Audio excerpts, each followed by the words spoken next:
ನನಗೆ ಮಾತಾಡೋದಕ್ಕೆ ಸ್ವಲ್ಪ ಹೆದರಿಕೆ ಆಗ್ತದೆ. ಸುರಾಗ್ ಹೇಳಿದ್ದು ಓಕೆ, ಸಿನಿಮಾ ನೋಡ್ಕೊಂಡು ಬೆಳೆದಿದ್ದೀನಿ ಅಂತ. ಸಾಮಾನ್ಯವಾಗಿ ಏನಾಗುತ್ತೆ, ಎಲ್ಲರೂ ನಿಮ್ಮ ಸಿನಿಮಾ ನೋಡ್ಕೊಂಡು ಬೆಳೆದಿದ್ದೀನಿ ಅಂತ ಅಂದಾಗ ಒಂದು ಸೆಕೆಂಡ್ ಅನ್ನೋಂಗಾಗುತ್ತೆ. ಬಟ್ ಕೆಲವ್ರಿಗೆ ನಾನು ಹೇಳ್ತೀನಿ, ನೀವು ಸ್ಕೂಲ್ಗೆ ಹೋದ್ರಿ, ನಾನು ಸ್ಕೂಲ್ಗೆ ಹೋಗಿ ಸ್ಟುಡಿಯೋ ಹೊಟ್ಟೋದೆ ಅಂತ.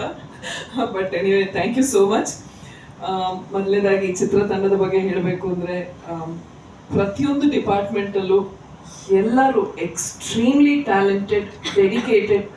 ಆಮೇಲೆ ಅವ್ರಿಗೆ ಅವ್ರ ಕ್ರಾಫ್ಟ್ ಬಗ್ಗೆ ಇರುವಂಥ ಒಂದು ಶ್ರದ್ಧೆ ಆಗಿರ್ಬೋದು, ನಿಷ್ಠೆ ಆಗಿರ್ಬೋದು, ಆಮೇಲೆ ಅದನ್ನ 100% ಅದ್ರ ಬಗ್ಗೆ ಪ್ರತಿಯೊಂದು ತಿಳ್ಕೊಂಡು ಈ ಸಿನಿಮಾದಲ್ಲಿ ಕೆಲಸ ಮಾಡಿದ್ದಾರೆ.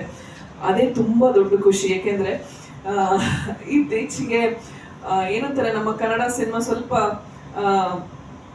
ಹೆಚ್ಚು ಬೀಳುಗಳನ್ನ ನೋಡ್ತಾ ಇತ್ತು. ಆದರೆ ಈಗ ಮತ್ತೆ ಟ್ರೆಂಡ್ ಬದಲಾಗ್ತಾ